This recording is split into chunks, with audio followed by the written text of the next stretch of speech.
Good morning, Service Alliance community. How is everybody doing out there today? Jason, Howdy. howdy. How was your weekend? My weekend was really good. We went out to some friend's house that live about an hour away. They got a cabin out in the middle of nowhere. And Saturday night, and a bunch of us just kind of sat around, had some good food, conversation, sat around the patio, enjoyed the weather. It was a good evening, and almost did the same thing Saturday or Sunday. Um, yeah, so it was kind of a weird weekend. We actually didn't go to church anywhere Sunday for Easter. Um, we attend church quite a bit, and it was just kind of one of those we didn't want to have to go um, tackle the crowds, I guess you could say. Our church is a rather large church, and my sister's church is a rather large church, and so it's kind of like those were a couple places we could have went, but it was so crowded, and I I may say something, put a foot in my mouth here, but I don't know. People who just go to church on Easter and Christmas, that bothers me. I Priesters. get, I That's get what they're there's called. family and everything. So we did the complete opposite. We just didn't go to church, and we enjoyed nature and had our own moments with God this weekend in our own way. And so, yeah, that was our weekend. It was an Sometimes interesting that's one. what you got to do. Got to get It was, away. yeah, it It's was good. an interesting one. We just spent a lot of time with family, the kids, Yep. grandkids, all that good stuff. So it was good. Yeah. Yeah, we're going camping again this weekend. So it'll be 3 weekends out of this month that we've been camping. So it's definitely been a good month for it. We were debating camping this past weekend, but we ended up not. So It's still yeah, been a little chilly for us, but I'm going Friday night. yeah, yeah. I opened Cool. up my camper Saturday, so I'm excited to go down and kind of just hang out and throw a line in the water and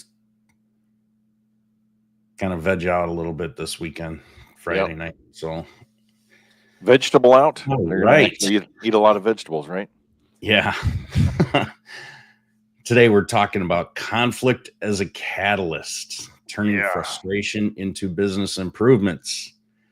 So, Yeah. have you ever had a customer blow up at you over something small, Oh yeah. only to Yeah. realize later it exposed a hole in your process? So, Yeah. today we're talking about conflict, whether from your customers, employees, or partners. Yeah. It can actually be a signal that you need to improve. So by the end of this, we're going to have a 3-step framework to turn conflict into a growth tool. You never get angry, do you? Yeah. Oh no. No. I No. no, no, never. I am the least angry guy that you'll ever know. Yeah. Shayna told me the other day that I need to take a chill pill. So instead, I just swallowed the whole pill bottle instead. So, Yeah, I'm more like Bruce Banner. You wouldn't like me oh, when I'm she, angry. Shayna moved her desk. Usually I can peek around my computer screen and see Shayna, but she moved her desk to where she has a different background now. So now I got to peek over. Nice. She did that on purpose. Yeah. Yeah. I threw a temper tantrum once and it didn't go far. So I had to go pick it up. That was bad. That was horrible. Yeah. Yeah, that was pretty bad. Dad jokes.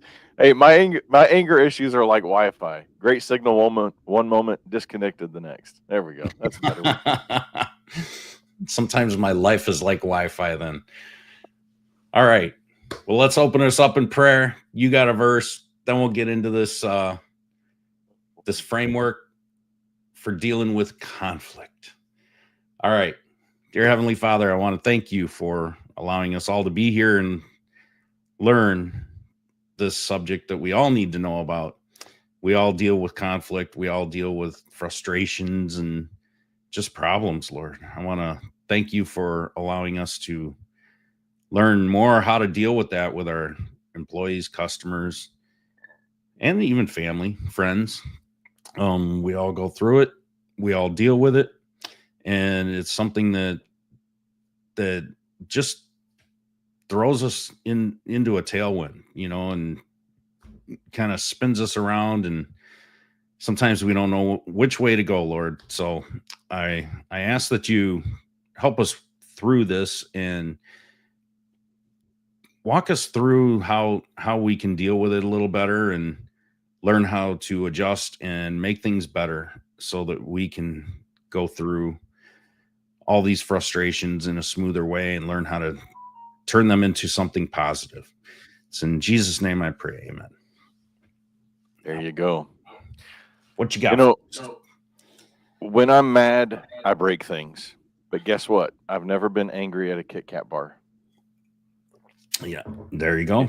Give me a break. Okay, I'm going to stop with the dad jokes, I guess. Yeah.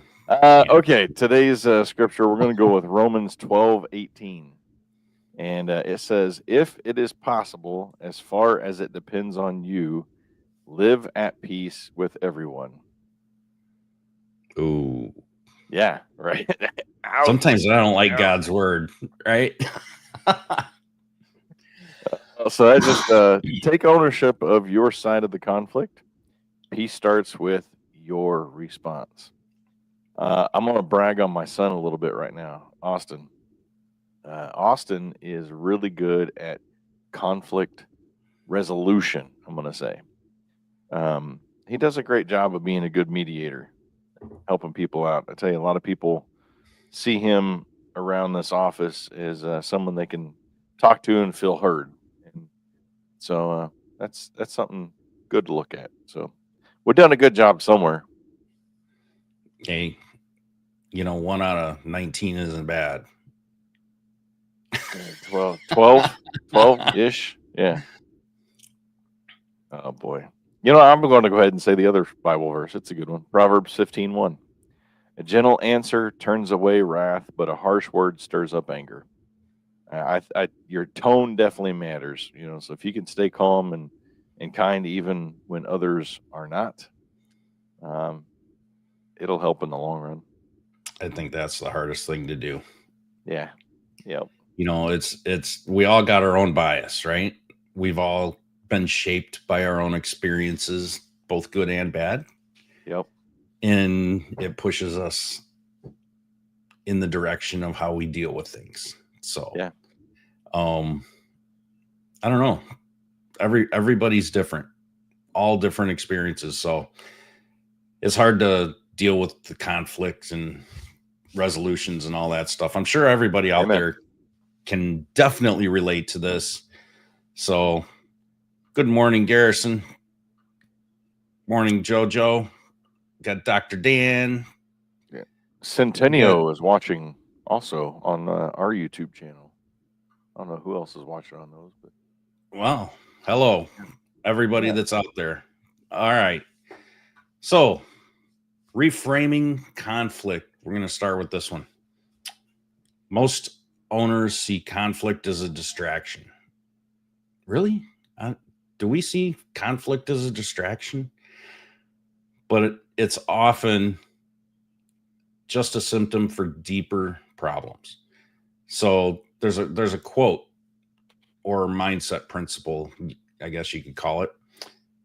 Every complaint is a system screaming for attention. That's one way to look at it. Yeah. So, I mean, we've got your tech shows up late and your customer's mad. How do you deal with that? Customer misunderstood what was covered in the service call fee. Dispatchers versus technicians about how jobs are assigned or their routes, whatever it may be. I mean, I could go on and on and on with a huge list of these types of conflicts. But how do you look at these conflicts, complaints, or problems that you deal with on a daily basis and say, what was the root problem here? What was the real problem? And how did it come about? And what was the miscommunication? I think 99% of all problems that we have come down to communication and understanding on the other side. Whoever's communicating and whoever's understanding, it's those two things. How do you communicate so that everyone understands everything the way it should be? I got So 99 problems, but a tariff ain't one. yeah, I'm looking at Saul's comment. Good morning. Blame it on the tariffs. JoJo's chiming in. We usually call like half an hour before we show up, or we'll call the customer and let them know that we're running late. Yeah, Okay. of course. Yeah. But I mean, it's all about the communication, right? So when things break down, how are you looking at that instead of just being pissed off and angry and frustrated and in letting it just ruin your dang day? Yeah. I have that How many problem. of you are actually looking at this and saying, what happened here? How can I fix it so that it never happens again? What is wrong with the process? Yeah. You know, my son told me, he's like, I don't know if I could come to work for you. I'm not good with dealing with employees, and I don't want to be in management. I'm not good with that conflict and all this stuff. And I told him, I'm like, you don't. It's simple when you have systems, because no matter what happens, you always blame the system. The system is the number one thing that gets blamed in any organization. It should be the number one thing that gets blamed, because if you review the system, your SOPs, your documentation, your employee guidelines, right? If you have all of that in place and you review the system, you can very quickly find where that system is broken. And then you can fix that hole to ensure that it doesn't happen again, or that you minimize the chance of something like that happening, right? And then you review that with the employees. Say, this system needed to be fixed. How do we fix it together so that it doesn't happen again and you don't end up in this situation again, right? And then after that, if the system's not broken, then you put it on ownership on who's responsible that made that happen, right? It's either the system or the employee, but you always go to the system, period. Or even the business owner. The business owner's ultimately the one in charge of making sure the systems are in play. So it's ultimately, everything falls on the owner. So if you're the owner and you're a one-man show and you're dealing with all this broken stuff, it's up to you to get those systems fixed, and it'll make your life so much easier. It took me so long to learn this, but that's reframing conflict number one. Yeah. So moving on to the next one, listen, analyze, and adapt. I like to throw empathy in here as well. Empathizing can go a long way. So you got to really understand the issue without getting defensive. That can be a huge thing, especially when it comes to like our work. We take pride in our work. And if somebody is to come down on the work that you did, you got to make sure you stay calm and don't get defensive about it. Create a system to collect and log complaints, calls, reviews, tech feedback. Maybe you have too many systems, Saul says. Yeah. So create a system to collect and log complaints, calls, reviews, tech feedback. Ask simply what process failed here. So example is like if a tech was late, was it poor routing, unrealistic scheduling, lack of real-time tracking? If so, well, there's ways that you can fix that. So adapt is build or tweak the SOP, your tech script, training module, software process. Share a real, well, you can, you could definitely, I'm trying to think of so many different cases and scenarios with my own electrical business. Um, eh, yeah, empathy can go a long way. I'm going to go back to that. Many times I would just simply stop, take a breather, and be like, I'm sorry you're feeling that way. Let's get down to the root cause here. What exactly is your concern? Sometimes just taking a step back, slowing down, and trying to see things from the customer's perspective may or may not help.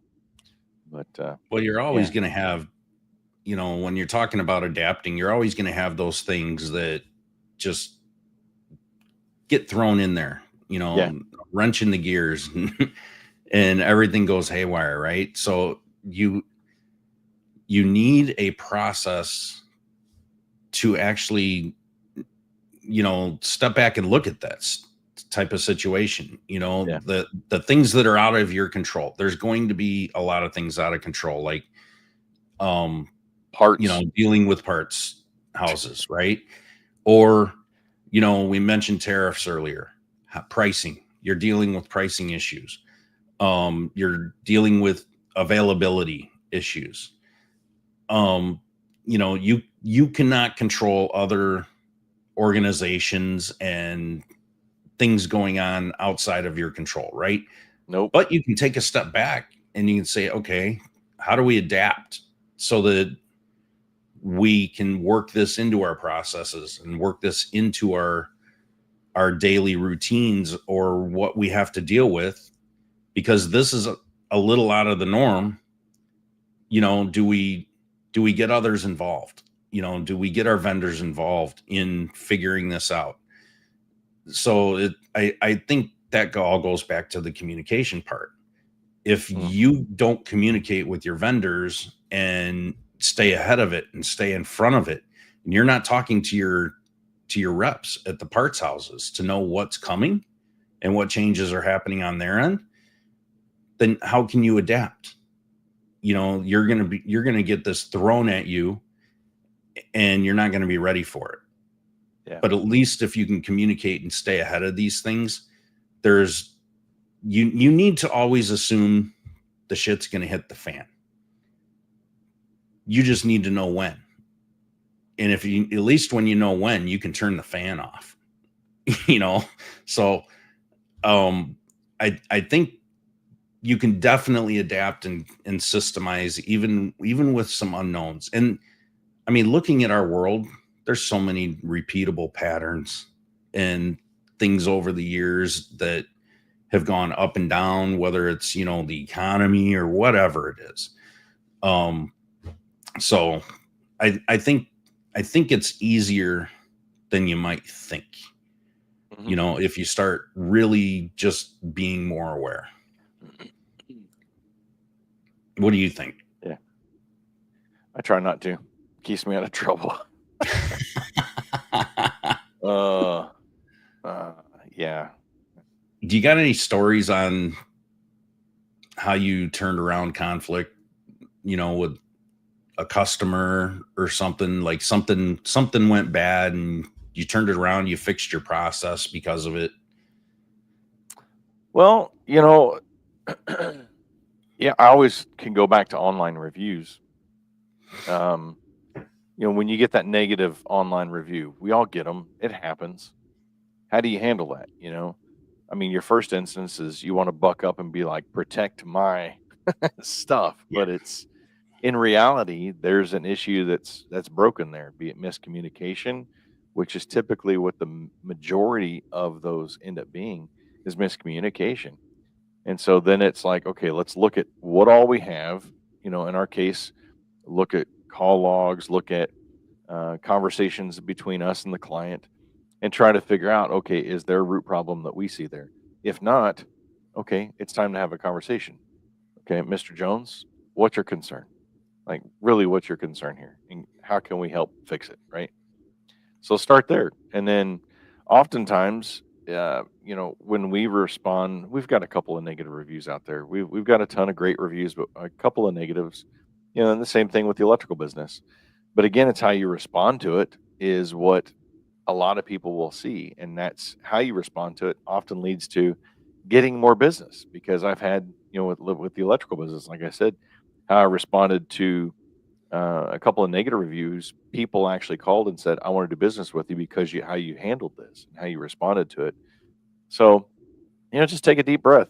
Acknowledge that feeling. Sometimes it's a sinking feeling when you see that negative review pop up, and you're just like, "Ah, crap," But just carefully review it, understand the frustration behind the customer's words.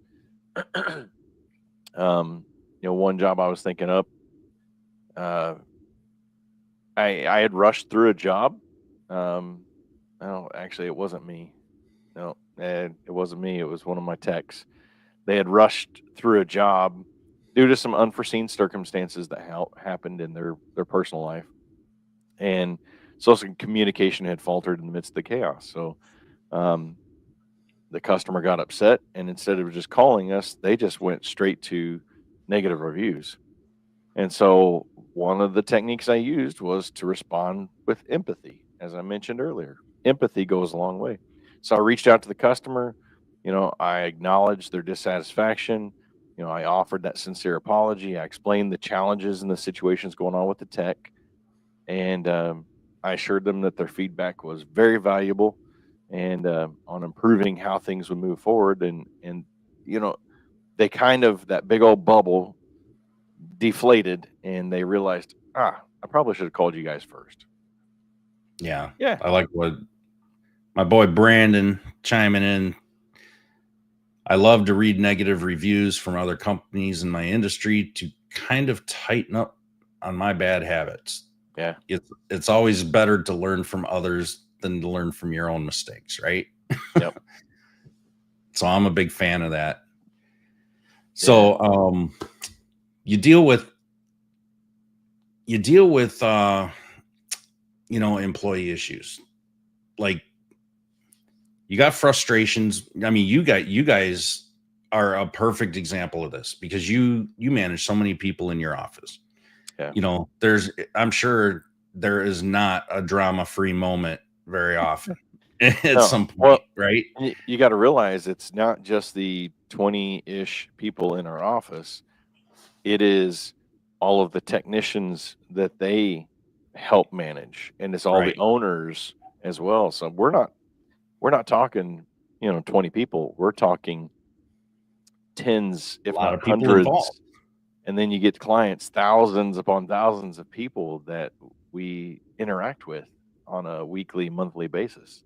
So Yeah. yeah, So I mean, I'm sure your employees have a lot of frustrations that pop up, yeah, and you've got that turns into internal conflict in your office, right? So I'm sure you've built a lot of processes yeah. I'll tell and you, guides to smooth all that out over the years. I think one of the best ones is one-on-ones. So one-on-ones are simply, we have our team success coach. Once a week, he has a um, 20 to 30 minute on average one-on-one, and he just sits down and he listens. He's got a few questions to kind of help guide him, and he just asks questions. Hey, how things going? What's some concerns going on, etc. And just listens. And upon that, if there's major issues, he's able to take it to us, the leadership team, and be like, hey, here's some concerns. We need to address these, or hey, here's a broken process we need to fix. And that heads off so many conflicts. I'm telling you, it's a great thing. So just sit down, even if it's taken, if it's just you and another person in your business, take that person to lunch once a week and just sit down and say, hey, how things going with you? And shut up and listen. It can be that easy sometimes. I think shutting up and listening, that's the hard part sometimes. But Yeah. um Yeah. so there's a really tough one for me. Owning your own stuff as the business owner, you gotta own it, right? Because Yeah. everything, like I said earlier, it all falls back on you. And we get in our own head and we think that we're king and it's our way or the highway and what we know best, but sometimes we don't. Yeah. Right. So I you could be having issues at home.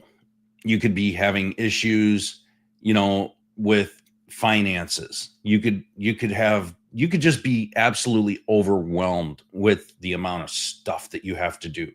Yeah.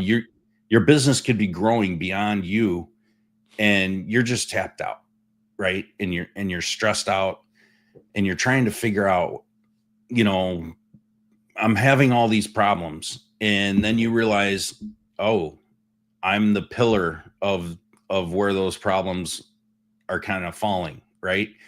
And it's creating a domino effect because my head's not in the game. I'm not Yeah. thinking clearly. I'm thinking too much about all this stuff, but not how to fix it, not how to resolve it, right? Mm-hmm.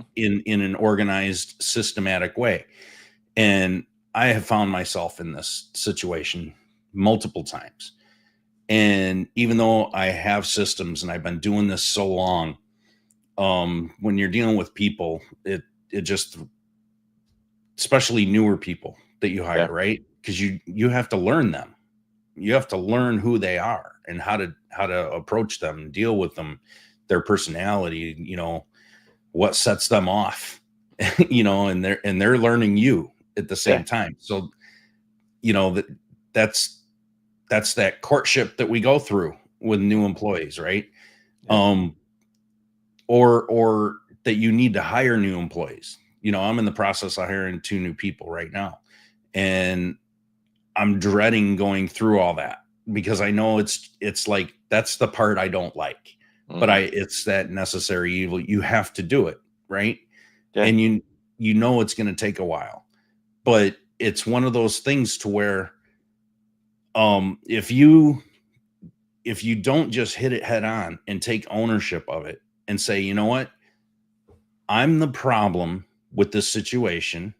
Mm-hmm.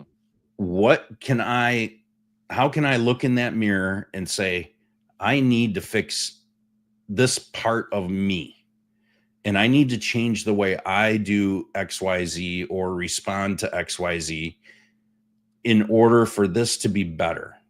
Boy, if you can And say those things, you're a pretty strong person, pretty yeah, strong and that's individual. hard. And that's That is hard. hard. Right? And Yeah. and other people are going to tell you, even if they're nice about it, they're going to tell you comments are going to come up.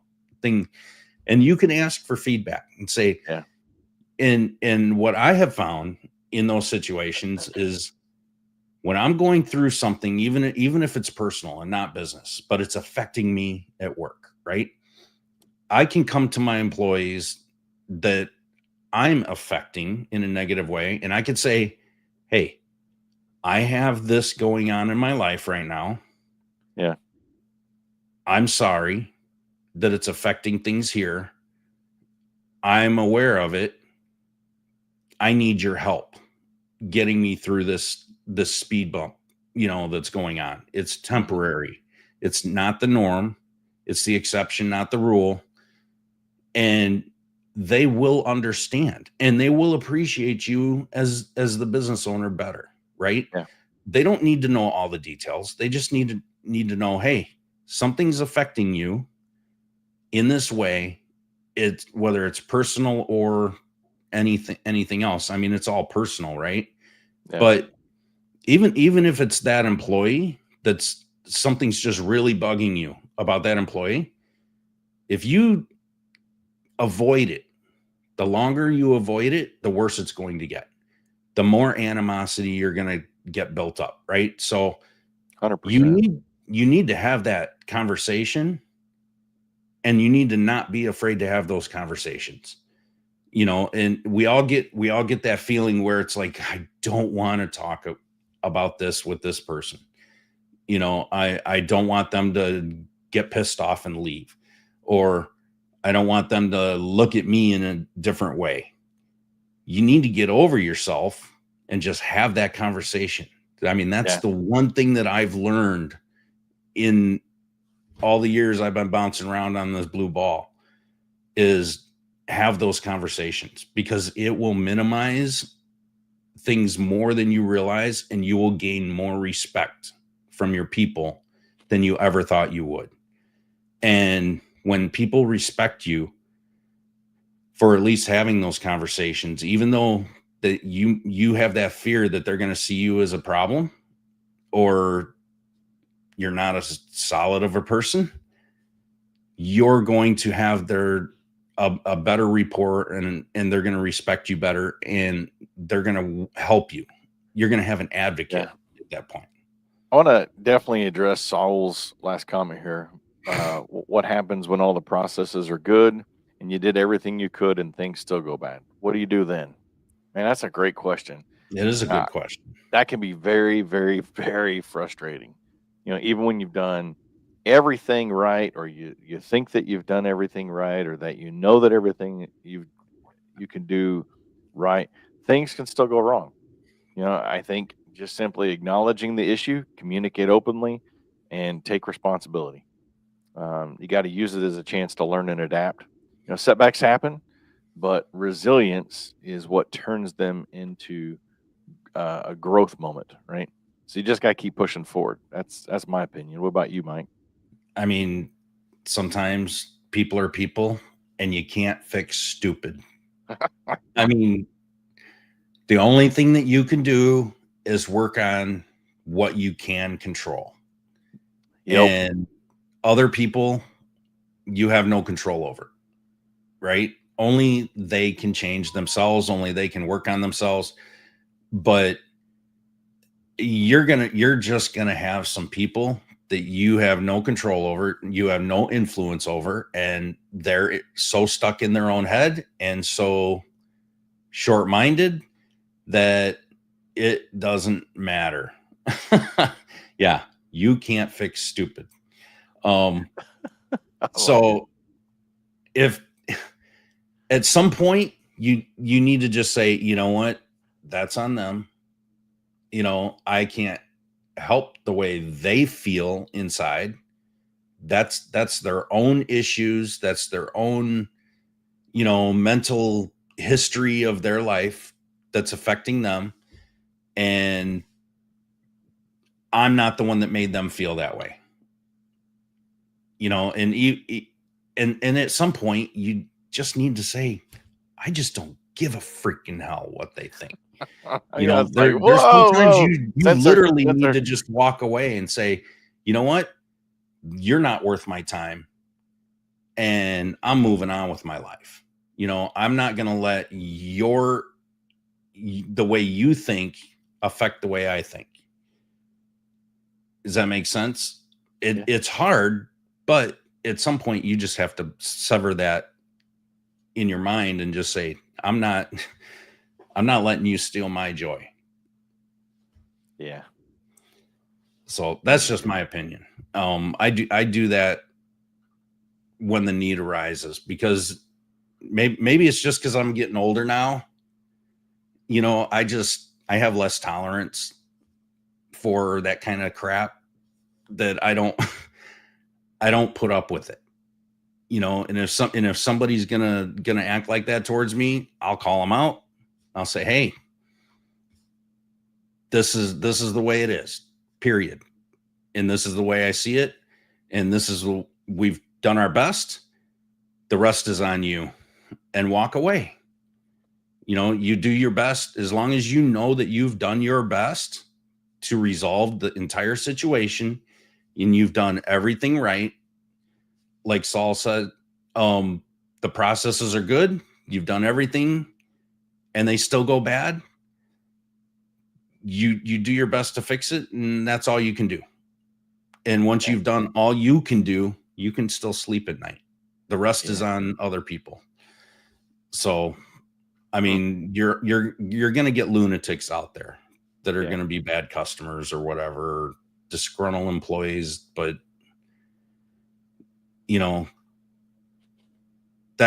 that's more their mindset, and you have no control over that. So Nope.